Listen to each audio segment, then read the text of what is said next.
এই দাদাক আমি এনএছটো দিছোঁ। আমাৰ ইউটিউবৰ ভিডিঅ' চাই কৈ তেওঁ আহিছে। আপোনাৰ নামটো কি আছিলে? নমস্কাৰ, মোৰ নামটো বিশ্বজিৎ ডেকা। তেওঁ আমাৰ ইউটিউবত যিটো 1 লাখ টকা কৈছিলে তেওঁক অফাৰ দি 95,000 আমি দিছোঁ তেওঁক।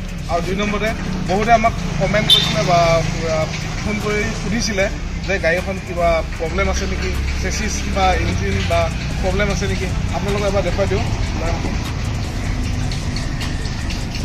এই চেচিছ চাওক, কোনো প্ৰব্লেম নাই। আৰু এইফালে টায়াৰ চাওক, টায়াৰ এইবোৰ দেখিছেনে? এইবোৰ সৰু সৰু লুমবোৰ যে আছে, এইবিলাক গাড়ীৰ লগত অহা লুম। তাৰপিছত আৰু কিলোমিটাৰটো চাওক, কিলোমিটাৰ চাবিটো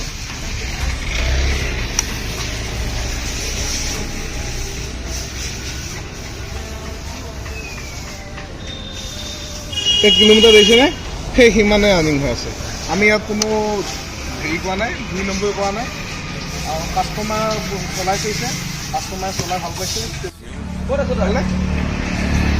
তেওঁ সেই ভিডিঅ'টো দেখিয়ে আহিছে, আমিও নতুনকৈ আনন্দিত হৈছোঁ।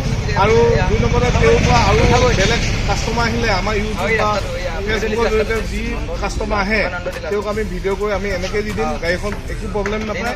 আৰু 2 নম্বৰতে তেওঁ বহুত দূৰৰ পৰা আহিছে। ঘৰটো ক'ত আছিলে কৈ দিয়ক আপোনাৰ? গেৰুৱা হয়। গেৰুৱা ইয়াৰ পৰা কিমান দূৰ হয়? 35 কিলোমিটাৰ দূৰৰ পৰা আহিছে। তেওঁ আমাক চিনা জনা নাছিলে, ভিডিঅ' চাই আহিছে। তেওঁলোকৰ দাদাহঁতৰ ভিডিঅ' চাই মই গাড়ী ল'ব আহিছোঁ। আৰু কিবা এটা ডিছকাউণ্টো দিছে। আপোনালোকে ল'ম বুলি ভাবি আছে যদি আহক, কম দামতে পাই যাব। এতিয়া আৰু আমাৰ এই পূজা উপলক্ষে আৰু অফাৰ আহি আছে। নেক্সট ভিডিঅ'ত আমি কৰি দেখুৱাম। এইটো এটা থুলমূলকৈ ভিডিঅ' দিছোঁ যে কিছুমান আমাৰ নিচিনা মানে সৰু মানে মধ্যবিত্ত লোকৰ কাষ্টমাৰখিনিয়ে ভাবিছে যদি এনেকৈ গাড়ী এখন ল'ম, তেওঁলোকৰ যিটো সপোন আমি পূৰা কৰিম। আৰু যিখিনি পাৰোঁ ভাল গাড়ীয়ে দিব চেষ্টা কৰিম। তাত জানো তেওঁলোকে প্ৰব্লেম নাপায়, চলাই ভাল পায়। আৰু 3 মাহৰ ভিতৰত কিবা প্ৰব্লেম হ'লে আমি চাই দিম, সেইটো আমাৰ ফালৰ পৰা গেৰাণ্টি আছে। আমি তেওঁলোকে যদি কিবা প্ৰব্লেম পায় সম্পূৰ্ণ আমি ছাৰ্ভিচিং কৰি দিম 3 মাহৰ ভিতৰত, ইঞ্জিন গেৰাণ্টি আছে। আৰু 2 নম্বৰতে কথা এটা কওঁ, তেওঁলোকে ফাইনেন্স কৰিলে আহিব পাৰে পান কাৰ্ড, আধাৰ কাৰ্ড আৰু বেংক পাছবুক আৰু ATM এইকেইটা লৈ আহিব। আজি দাদা কেছ পে'মেণ্ট দি লৈ গৈছে আমাৰ পৰা, আমি ফাইনেন্সো কৰি দিলোঁ। ঠিক আছে, এইখিনি কৰি মই কথাটো ৰাখিছোঁ।